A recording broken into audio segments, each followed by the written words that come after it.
নমস্কার বন্ধুরা, অজয় পাপিয়া রান্নাঘরে আপনাদের সবাইকে স্বাগত জানিয়ে আজকে আরেকটি নতুন রেসিপি আপনাদের কাছে আমি নিয়ে এসেছি। আজকে আমি আপনাদেরকে বানিয়ে দেখাবো ঢেঁড়সের দো পেঁয়াজা। আমরা সবসময় চিকেন দো পেঁয়াজা, সয়াবিনের দো পেঁয়াজা আর অনেক রকমের দো পেঁয়াজা কিন্তু আমরা খেয়েছি, কিন্তু ঢেঁড়সের এই দো পেঁয়াজা রেসিপিটি একদমই নতুন একটা রেসিপি। তাই আপনাদের সঙ্গে আজকে আমি শেয়ার করব। খেতেও একদম দুর্দান্ত স্বাদের হয়। তাই বলছি রেসিপির পুরো ভিডিওটা আপনারা শেষ পর্যন্ত দেখতে থাকুন। চলুন দেখে নিই আজকে রেসিপিটি। এখানে আমি নিয়ে নিয়েছি একদম কচি দেখে ঢেঁড়স, 500 গ্রাম ঢেঁড়স নিয়েছি। দেখুন ঢেঁড়সের পেছন দিকটা এইভাবে যখন ভেঙে যাবে তখনই বুঝবেন যে ঢেঁড়সগুলো একদম কচি রয়েছে। এই রকম দেখে কিন্তু আপনারা কিনবেন। এবার এই ঢেঁড়সগুলোকে প্রথমে আমি কেটে নেব। ওপরের দিকটা আর পেছনের দিকটা আমি কেটে বাদ দিয়ে দেব এইভাবে ছুরির সাহায্যে। তারপরে ঢেঁড়সটাকে ঠিক মাঝখান দিয়ে এইভাবে দু টুকরো করে কেটে নেব। এইভাবে কাটলে কিন্তু ভালো হয়, কারণ অনেক সময় ঢেঁড়সের ভেতরে পোকা থাকে। এইভাবে কাটলে সেটা কিন্তু ভালোভাবে চেক করে নেওয়া যায়। আরও একটা আপনাদেরকে দেখাচ্ছি কেটে। একইভাবে ওপরের আর পেছনের দিকটা কেটে আমি বাদ দিয়ে দিলাম, আর মাঝখান দিয়ে এইভাবে সমান দু টুকরো করে আমি কেটে নিলাম। একইভাবে সব কটা ঢেঁড়স আমি কেটে নিয়ে ফিরে আসছি। তো বন্ধুরা, আমার এখানে সবগুলো ঢেঁড়স কেটে নেওয়া হয়ে গেছে। আর ঢেঁড়সগুলোকে আমি গোটা অবস্থাতেই ভালো করে পরিষ্কার করে জল দিয়ে ধুয়ে নিয়েছিলাম। এবার আমি আপনাদেরকে দেখিয়ে দিচ্ছি দো পেঁয়াজার জন্য যে মেন উপকরণগুলো, মেন সবজি, সেগুলো কিভাবে কাটতে হবে। দেখুন এখানে একটা বড় সাইজের পেঁয়াজ আমি 4 ভাগ করে কেটে তারপরে পেঁয়াজের প্রত্যেকটা লেয়ার এইভাবে ছাড়িয়ে নিয়েছি। একটা মিডিয়াম সাইজের ক্যাপসিকাম নিয়েছি। একটা মিডিয়াম সাইজের ক্যাপসিকামকে এইভাবে আমি কেটে নিয়েছি একটু মোটা মোটা করে। একটা মিডিয়াম সাইজের টমেটো একটু মোটা মোটা করে এইভাবে কেটে নিয়েছি। মাঝখানের দানাগুলো কিন্তু ফেলে দিয়েছি। আর নিয়েছি কাঁচা লঙ্কা, 7-8টার মতো কাঁচা লঙ্কা আমি মাঝখান দিয়ে দুভাগ করে কেটে নিয়েছি। এবার ওভেনের মধ্যে কড়াই বসিয়ে নিয়ে কড়াইয়ের মধ্যে আমি পরিমাণ মতো সাদা তেল দিয়ে দিলাম। তেল ভালোভাবে গরম হয়ে গেলে দো পেঁয়াজের মেন সবজিগুলো দিয়ে দিলাম। ক্যাপসিকাম, পেঁয়াজ, টমেটো আর কাঁচা লঙ্কা, এগুলোকে আমি মিডিয়াম ফ্লেমে নেড়ে চেড়ে খুবই হালকা করে ভেজে নেব। একদম বেশি ভাজার কোনো প্রয়োজন নেই। দো পেঁয়াজার সবজি কিন্তু খুবই হালকা করে ভেজে নিতে হয়। তো বন্ধুরা, এইভাবে নেড়েচেড়ে আমি 2 মিনিট মিডিয়াম ফ্লেমে ভেজে নিয়েছি। দেখুন এইভাবে হালকা করে কিন্তু এগুলো ভেজে নিতে হবে। এগুলো ভাজা হয়ে গেছে। এবার আমি ঝাঁঝরি হাতার সাহায্যে তেল ঝরিয়ে ভালোভাবে একটা প্লেটের মধ্যে তুলে রেখে দিচ্ছি।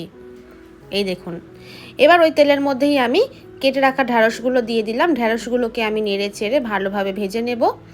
অবশ্যই মিডিয়াম ফ্লেমে দেখতে হবে যে ঢেঁড়স ভাজার সময় ঢেঁড়সের গায়ের রং কিন্তু সবুজই যেন থাকে, এতে রেসিপিটা দেখতে খুবই সুন্দর হয়। তো দেখুন বন্ধুরা, ঢেঁড়সটাও ভাজা হয়ে গেছে। এবার আমি এটাকেও তেল ঝরিয়ে তুলে নিচ্ছি একটা প্লেটের মধ্যে। ওই কড়াইয়ের মধ্যেই আমি দিয়ে দিচ্ছি পরিমাণ মতো সর্ষের তেল। আমি এই রান্নাটা সর্ষের তেলেই করছি। সর্ষের তেল দিয়ে করলে রান্নাটা খুবই ভালো হয়। তেল গরম হয়ে গেলে দুটো তেজপাতা, একটা গোটা শুকনো লঙ্কা আর হাফ চা চামচ গোটা জিরে দিয়ে নেড়েচেড়ে নিয়েছি। নেড়েচেড়ে নেবার পর এখানে দিয়ে দিচ্ছি পেঁয়াজ কুচি। একটা বড় সাইজের পেঁয়াজ আমি ছোট ছোট করে কুচিয়ে রেখেছিলাম, সেটা দিয়ে দিয়েছি। পেঁয়াজ কুচি দেওয়ার পরে নেড়েচেড়ে বাদামি করে আমি ভেজে নিলাম। পেঁয়াজ ভাজা হয়ে গেলে এর মধ্যে দিয়ে দিচ্ছি টমেটো কুচি। একটা ছোট সাইজের টমেটো কুচিয়ে রেখেছিলাম, সেটা দিয়ে দিয়েছি। আর দিয়ে দিলাম আদা রসুন বাটা 1 চা চামচ।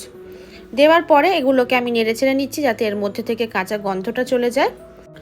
টমেটো কুচি, আদা রসুন বাটা দেওয়ার পরে নেড়েচেড়ে নিয়েছি। এখন কাঁচা গন্ধটা একদমই চলে গেছে। এর মধ্যে এবার মশলা অ্যাড করে দিচ্ছি। 1 চা চামচ হলুদ গুঁড়ো, 1 চা চামচ জিরের গুঁড়ো, 1 চা চামচ ধনে গুঁড়ো, ঝালের জন্য 1 চা চামচ লঙ্কার গুঁড়ো, রঙের জন্য 1 চা চামচ কাশ্মীরি লাল লঙ্কার গুঁড়ো, স্বাদ অনুযায়ী নুন দিয়ে দিলাম। আর দিয়ে দিচ্ছি সামান্য পরিমাণে একটু জল দিয়ে ভালোভাবে মশলাটাকে কষিয়ে নেব মিডিয়াম ফ্লেমে। এবার মশলাটা ভালোভাবে কষিয়ে নেওয়া হয়ে গেছে। মশলার মধ্যে দিয়ে তেল ছাড়তে শুরু করে দিয়েছে। এবার দিয়ে দিচ্ছি 2 টেবিল চামচ পরিমাণে ফ্যাটানো টক দই।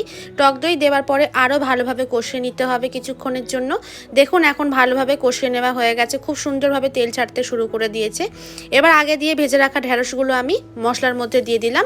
মশলার মধ্যে ঢেঁড়স দেওয়ার পরে আরও ভালোভাবে কিছুক্ষণের জন্য কষিয়ে নিতে হবে, এইভাবেই নেড়েচেড়ে। ভালোভাবে কষিয়ে নেওয়া হয়ে গেলে এবার আমি পরিমাণ মতো জল দিয়ে দিচ্ছি। খুব বেশি জল দেব না, কারণ এটা গ্রেভি হবে। দেখুন বন্ধুরা, এখন পরিমাণ মতো জল দিয়ে দিয়েছি। জল দেওয়ার পরে আবারও ভালোভাবে নেড়েচেড়ে মিশিয়ে নিচ্ছি। ভালোভাবে নেড়েচেড়ে মিশিয়ে নেবার পর ঢাকা দিয়ে মিডিয়াম ফ্লেমে রান্নাটা করে নেব 10 মিনিটের জন্য। ঢাকা দিয়ে দিলাম। 10 মিনিট পর ফিরে আসছি। 10 মিনিট হয়ে গেছে, ঢাকনাটা খুলে আপনাদেরকে দেখাচ্ছি। দেখুন বন্ধুরা, জল কিন্তু একদমই শুকিয়ে গেছে আর ঢেঁড়সও ভালোভাবে কিন্তু সিদ্ধ হয়ে গেছে। এবার এর মধ্যে মেন যে উপকরণ দো পেঁয়াজের সবজিগুলো সেগুলো দিয়ে দিচ্ছি। কাঁচা লঙ্কা, টমেটো, পেঁয়াজ আর ক্যাপসিকাম দেওয়ার পরে আবারও ভালোভাবে নেড়েচেড়ে একবার মিশিয়ে নিচ্ছে। এখনই দেখুন বন্ধুরা কত সুন্দর রান্নাটা দেখতে হয়েছে। দেখতে যতটা সুন্দর লাগছে খেতেও ততটাই ভালো হয়। এবার দিয়ে দিচ্ছি 1 চা চামচ চিনি, হাফ চা চামচ গুঁড়ো গরম মশলা। চিনি আর গুঁড়ো গরম মশলা দেওয়ার পর আবারও নেড়েচেড়ে মিশিয়ে নিলাম। চিনি দিলে কিন্তু এই রান্নাটার টেস্ট খুবই ভালো আসে, অবশ্যই একটু চিনি ব্যবহার করবেন। আর নেড়েচেড়ে মিশিয়ে নেবার পরেই কিন্তু তৈরি হয়ে গেল আমার আজকের রেসিপি ঢেঁড়সের দো পেঁয়াজা।